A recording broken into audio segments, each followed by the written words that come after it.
Okay, guys, this is Econ Lecture 6. We're continuing our discussion of pollution and economics. Lecture 6, Econ, Pollution and Economics continued. So we're up to Section 12.2. So this is Chapter 12, Section 2. Please do have your book open.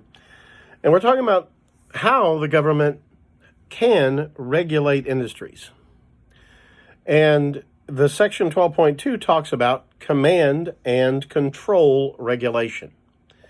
This is where the government, in this case usually the federal government, imposes actual demands on industry. You will do this, you will not do that. For example, starting in the early 1970s, the federal government mandated strict limits on how many pollutants could come out of the tailpipe of an automobile. And automobiles would not be allowed to be sold in the United States beyond a certain date in the future, a few years down the road, unless they met these auto emission standards from the federal government. They'd be banned. So if the automobile manufacturers wanted to stay in business, they were going to have to find a way to do this. The catalytic converter was part of the answer for this. Better gas mileage was another part of it. And they succeeded in doing that. Now, of course, putting those catalytic converters in cars, spending the money, the research, redesigning engines, all that kind of stuff, eventually the costs get passed on. But this is just a case where the federal government says, this will happen or you don't stay in business. That's the command part. The control part is actually setting standards. Here's the standard you must meet to continue in business.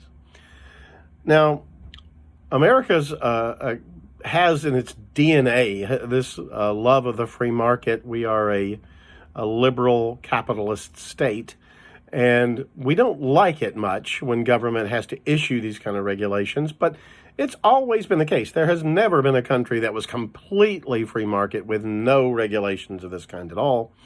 But it's fair to say the 1970s, when the impact of worries about pollutions really was topping out in the late 60s, early 70s, was a sort of high water mark for wanting aggressive federal action to get this done.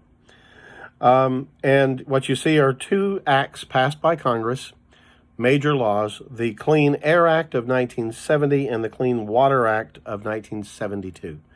And these were things about, controlling how much pollution could come out of the smokestack of a factory. Exactly how many particles per million of pollution could go into that water out of your factory. If you don't meet them, you have to pay fines, then you get shut down. So you will meet these things. That is classic command and control. So it points out, though, this can work, and it certainly has. The air's cleaner, the water's cleaner, no question, than it used to be. No question. But there are downsides. First, it points out, if you want to clean up the environment, you're going to get it so clean, and then people meet the standard. Industry meets the standard the government has set, and they have no incentive to become cleaner, right? I've met the standard you imposed on me, government. Now leave me alone, okay? I'm not getting any cleaner because that's your rule says I get to A. I got to A. I don't want to go on to B. Forget it. I've met your standard. Go away.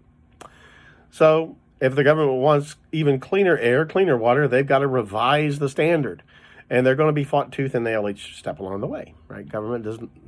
Industry does not like being regulated like this. Let's face it. Second, command and control measures are inflexible.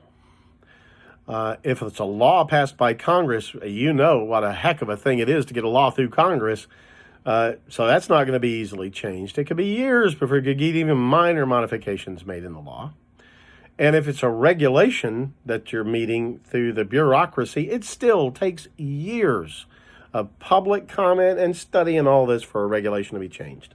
So, we're talking about an unwieldy, inflexible way to regulate pollutants in society. Third, command and control regulations are written by legislators in the EPA, and therefore it's part of a political process.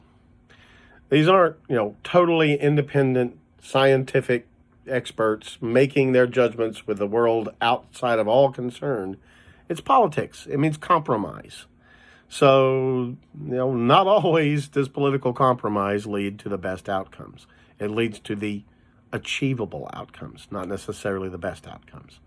That's politics. All right, so granted that you've got those three big problems, how have people tried to find other ways to clean up the environment to using economics? Now, like I said, America's a free market country. That's what we like, the market. So the book now lays out three ways in which, more recent, in the last few decades, government policies have tried to use the market to change pollution for the better in the country. And the first thing they put down there is pollution charges. If your company emits too much pollutant into the air, into the water, you will have to pay money to the government. So that means that to make up that fine they have to pay to the government, they'll have to add cost to the price they sell the good they're manufacturing at. So instead of the government saying, you must install a scrubber in your smokestack, they say to them, it's up to you how you handle this, but wouldn't the wisest thing to do be to reduce the amount of pollution so you don't have to pay this extra charge? So it's a market-oriented approach in that the government is slamming with a fine the polluter for polluting too much, but not telling them how to fix the problem. If, I guess, theoretically, and maybe there are companies that do this, they'd say, oh, well, we'll just go ahead and pass it on our consumers. They love our products so much, they'll pay whatever we need them to pay, so we're not going to clean up our act. But a lot of companies are going to say, man, that's pretty risky to drive our price up that much. Maybe we should see if we can find a way to stop having to pay this darn charge. So we're going to clean our factories up some. And it lets the company be in charge of how that's done. Make economic decisions that suit it best, the company best. So you don't have all these, big political issues. You don't have all these bureaucrats in Washington trying to handle this stuff. Once they set a standard, if you violate that standard, you pay a fine. It's up to the company to sort that out, how they want to handle it. But it does effectively work. Most of the time, the company wants to stop paying that fine, and they find a way to do it. And that way, they make market-oriented decisions to do that. Makes sense. Okay. Now, the next thing they have in here is very hard to understand, I think, for most of us. It's called Marketable Permits. Marketable permits. Marketable, like saleable permits. Now, you really need your book to see what I'm talking about here. Turn to table 12.4. In the second edition, that's page 273. And what you see there are four firms. Firm Alpha, Firm Beta, Firm Gamma, Firm Delta. Four firms. And they have, on the top line, their pollutant emissions. Every year, first firm, Alpha, belches out 200 tons of pollution. Beta, 400 tons of pollution. Gamma, 600 tons of pollution. But Delta's a startup. It hasn't started polluting anything yet. Pardon. Now, the second line has the government permits that firm gets to pollute.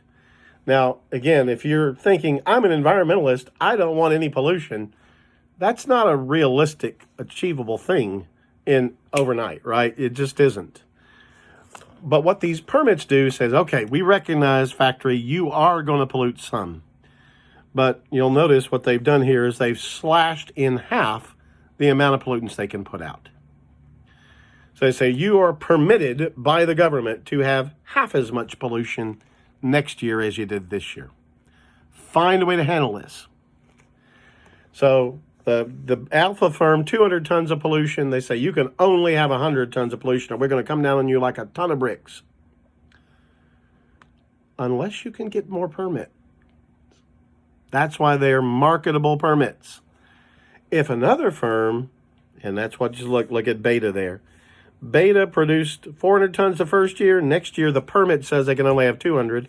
And by George, they actually meet that standard. They somehow bring their pollution down to just 200. So their permit's good. They've hit the permit level. They won't have to pay a fine. They won't get in trouble. But Gamma, look at good Gamma, what they've done. They were a huge polluter, 600 tons.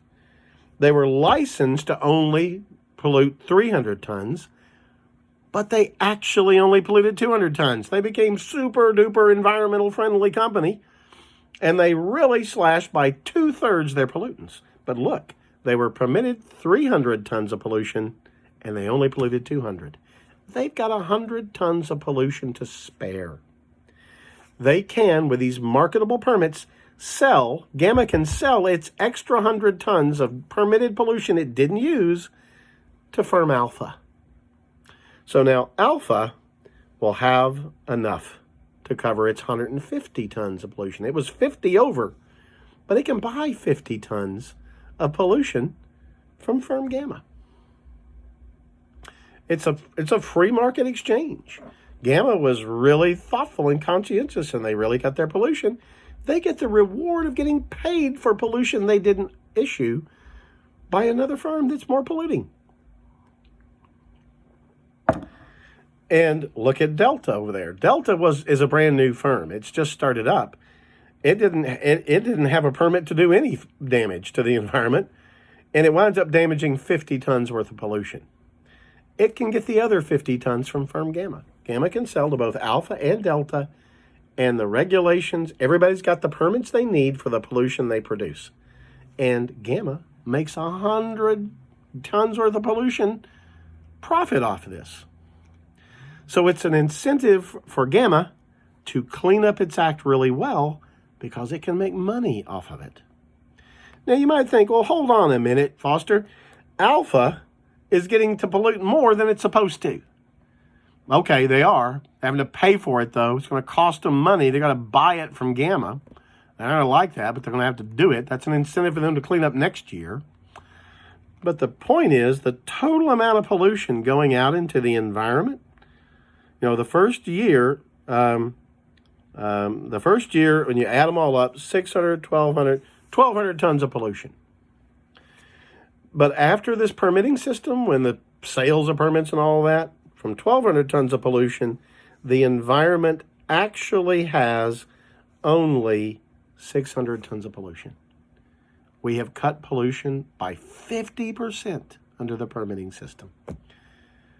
Yeah, one company's more polluting than it really should be, but they're paying for it, and the total amount of pollution in our atmosphere, in our water, is cut by half.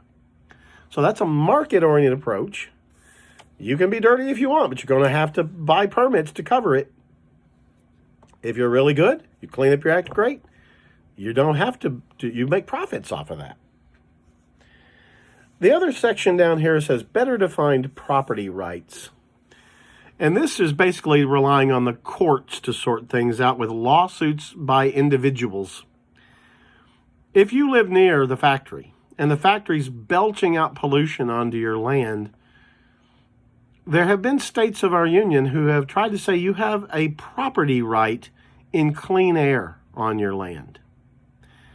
Now, you could, I guess, argue that the particles of pollution are trespassing from your neighboring factory's land. But more and more, the courts were, especially in the 70s, 80s, and early 90s, leaning towards the idea that we have a property right in a clean environment on our property. And if somebody else pollutes your property, sue them. Because they violated your property right to have a clean air and clean water on your land. In the old days, you may surprise you to know this, in the old days it didn't used to be that way. It just thought that, well, air blows, wind blows stuff, it's how it goes.